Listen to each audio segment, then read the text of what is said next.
जय हिंद दोस्तों। तो कैसे हैं आप लोग? आशा करता हूँ अच्छे ही होंगे। तो आज हम फिर आ गए हैं एक नए लेक्चर के साथ, जिसमें हम आपको बताएंगे हिंदी व्याकरण के व्यंजन के बारे में। ठीक है, इससे पहली कक्षा में हमने आपको स्वर वर्ण के बारे में बता दिया था, जिसमें हमने आपको बताया था कि स्वर वर्ण को 3 भाग में बांटा गया है, जिसमें हमने उसका प्रकार भी आपको बता दिया है। तो आज हम सीखेंगे व्यंजन वर्ण के। जैसे कि हमने आपको बताया था कि उच्चारण के आधार पर वर्ण को 2 भाग में बांटा गया है, जिसमें पहला क्या था, स्वर वर्ण, और दूसरा क्या था, व्यंजन वर्ण। तो हमने आपको स्वर वर्ण और उसके प्रकार के बारे में बता चुका है। तो आज हम आपको बताएंगे व्यंजन वर्ण क्या है। किसके बारे में बताएंगे? तो आज बताएंगे हम किसके बारे में, तो व्यंजन वर्ण के बारे में। ठीक है, तो यहाँ से देखिए, सबसे पहले हमने इसका परिभाषा लिखा है कि व्यंजन उस वर्णों को कहते हैं जिस वर्ण के उच्चारण में स्वर वर्ण की सहायता ली जाए, जिस वर्ण के उच्चारण स्वर वर्ण की सहायता ली जाए उसे क्या कहेंगे, व्यंजन वर्ण कहेंगे। इसकी संख्या अगर आपको पूछे तो याद रखना है, इसकी संख्या जो है 39 होती है। कितना होती है? 39, यानी बोले तो 39। देखो, इसका जो है ना 2 और नाम होता है। कभी कभी एग्जामिनर क्या करता है, आपको नाम बदल कर और पूछ देगा। ठीक है, तो नाम बदल कर पूछेगा तो आप कंफ्यूज में नहीं रहिएगा, आपको इसको भी याद रखना है। इसी को बोला जाता है स्पर्शी व्यंजन वर्ण या उदित व्यंजन वर्ण। कभी कभी बोलता है कि उदित व्यंजन वर्ण कितने होते हैं। ठीक है, तो आपको क्या याद रखना है, 39, बोले तो 39। कितना बोलोगे? 39। ठीक है, तो अब देखिए, हम यहाँ से देखेंगे कि सबसे पहले इसके प्रकार में पहला है, देखो, क ख ग घ अंगो। क्या क्या है? क ख ग घ अंगो। ठीक है, इसके अलावा है अ आ ह विसर्ग। अ आ ह विसर्ग। आपको पूछेगा कि क का उच्चारण किससे होता है, ठीक है, या क का उच्चारण स्थान क्या होता है। तो बाबू आपको याद रखना है, क का उच्चारण जो है कंठ से होता है। किससे होता है? कंठ से होता है। याद रहेगा। चलिए आगे बढ़ते हैं। तो यहाँ से दूसरा आ गया आपका चो, छो, जो, झो और यो। ठीक है, इसके अलावा है हर्षई, यो, तालम सो और यो। पूछेगा हर्षई या यो, ठीक है, या चौ छो का उच्चारण स्थान क्या होता है। तो इसमें भी आपको याद रखना है, इसका उच्चारण स्थान जो है तालु होता है। क्या होता है? तालु होता है। ठीक है, ऐसे तो आपको पूछेगा कोई एक, जैसे मान लो इसमें से कोई एक उठा लिया, बोलेगा जौ का उच्चारण स्थान क्या है, तो आपको क्या याद देना, हमेशा ये क्या याद रखना है, तालु। ठीक है, इसके अलावा आपको पूछेगा कि टो, ठो, डो, ढो, नो।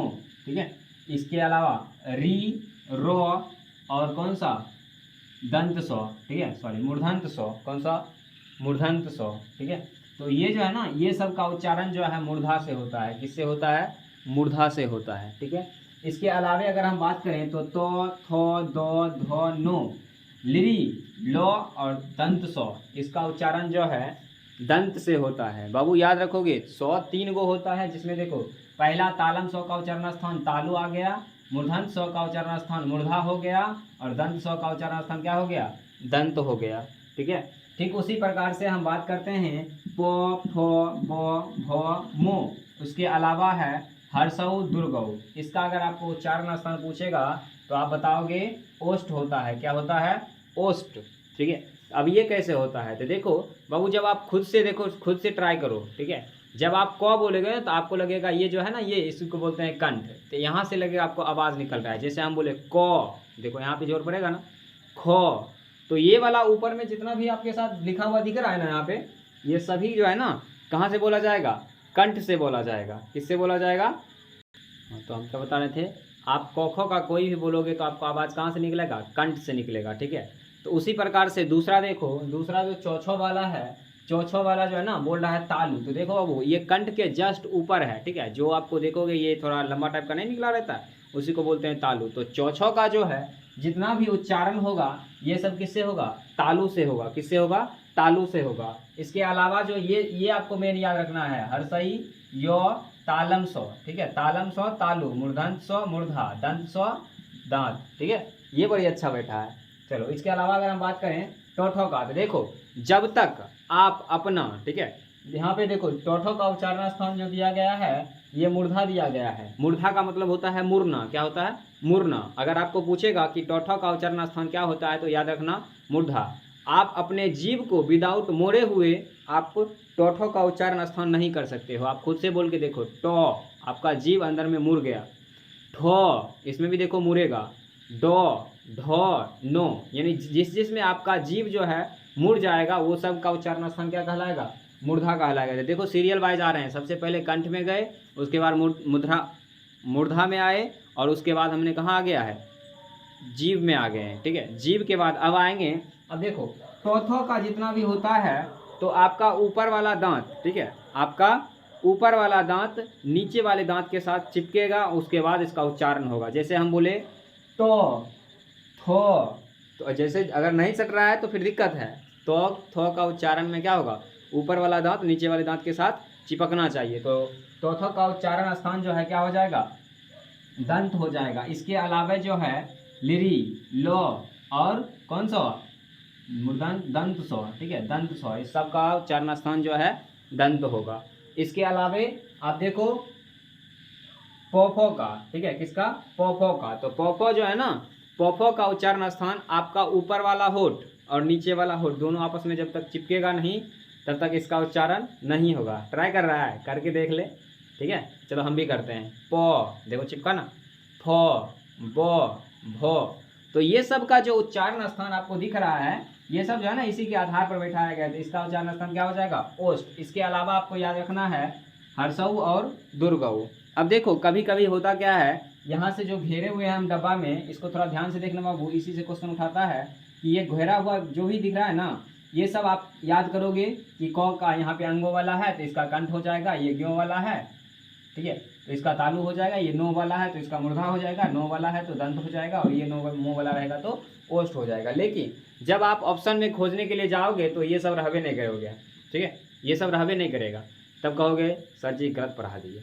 अरे नहीं, मेरे साथ पढ़ रहा है ना, एक भी क्वेश्चन नहीं छूटेगा, लिख के ले लो। ठीक है, क्या करके? लिख के ले लो। तो देखो यहाँ पे क्या होगा, जब आप देख लेना, सबसे पहले ऑप्शन में खोजना कंठ, तालु, मूर्धा, दंत। इसके अलावा अगर ये सब नहीं मिले तो याद रखना बाबू, ये सब का जितना भी लास्ट है ना, ये सब का जो है कभी कभी उच्चारण स्थान ऑप्शन में आपको नासिक भी लिखा हुआ मिलेगा। क्या लिखा हुआ मिलेगा? नासिक। यानी इसका उच्चारण कभी कभी नाक से भी हो जाता है। देखो ट्राई करके, अंगों, देखो नाक से हुआ ना, अंगों, न्यो, नो, नो, मो, ये सब का उच्चारण स्थान जो है कहाँ से हो जाएगा? नासिक, यानी नाक से हो जाएगा। ठीक है, इसके अलावे कुछ ऐसे भी वर्ण हैं जिसका उच्चारण स्थान दो दो होता है, तो हमने उसको भी लिखा है। जैसे ये देखो पूछा गया है वो का उच्चारण स्थान क्या होता है? तो याद रखना दंतोष्ठ। दंतोष्ठ का मतलब होता है दांत और ओष्ठ दोनों मिलके जो है ना वो का उच्चारण करेगा। जैसे आप खुद से बोलो वो, तो देखो ऊपर वाला होठ नीचे वाला होठ सटेगा, उसके बाद दांत भी ऊपर वाला नीचे वाले के साथ सटेगा, तो इसके लिए वो का उच्चारण स्थान क्या हो जाएगा? दंतोष्ठ। इसके अलावा बात करते हैं ओ और औ का। किसका? ओ और औ का। तो ओ और औ का उच्चारण स्थान जो है कंठोष्ठ होता है, यानी कंठ और ओष्ठ मिलता है। कौन कौन मिलता है? कंठ और ओष्ठ मिलता है। इसके अलावा बात करें ए, ऐ और अक्षो। ए, ऐ, अक्षों का अगर आपको पूछ दिया उच्चारण स्थान क्या होता है तो याद रखना कंठ तालु होता है। क्या होता है? कंठ तालु होता है। इसके अलावा एक लास्ट बचा है तरों। तरों का अगर आपको उच्चारण स्थान पूछेगा तो याद रखना दंत मूर्धा होता है। क्या होता है? दंत और मूर्धा होता है। तो इसको जो है ना दांत और मूर्धा दोनों की सहायता से बोला जाता है। इसके लिए हम लोग इसको क्या बोलते हैं? दंत मूर्धा बोलते हैं। ठीक है, इसके अलावे देखिए हमने कुछ लिखा है कि मुंह से बोले जाने वाले वर्ण को क्या कहते हैं। कभी कभी खरे क्वेश्चन पूछ देता है। ठीक है, सर खरा बैठल क्यों होता है? अरे बस ऐसे बोल रहे हैं कि सीधे देखने को मिल जाता है एग्जाम में कि मुंह से बोले जाने वाले वर्ण को क्या कहते हैं। तो बाबू आपको याद रखना है कि मुंह से बोले जाने वाले वर्ण को निर्नुनासिक कहते हैं। क्या कहते हैं? निर्नुनासिक कहते हैं। ठीक है, तो यहाँ तक मेरे ख्याल से आपको क्लियर हो गया होगा। अगर आपको इतना सारा याद है ना तो बाबू मेरे ख्याल से फिक्स कर लो, आपको तीन से चार ऑब्जेक्टिव तो आराम से बनवे करेगा, क्योंकि हर साल देखा गया है कि उच्चारण स्थान से 2 से 3 ऑब्जेक्टिव हमेशा पूछवे करता है। तो बोलोगे सर 2 से 3 के लिए इतना करना पड़ेगा?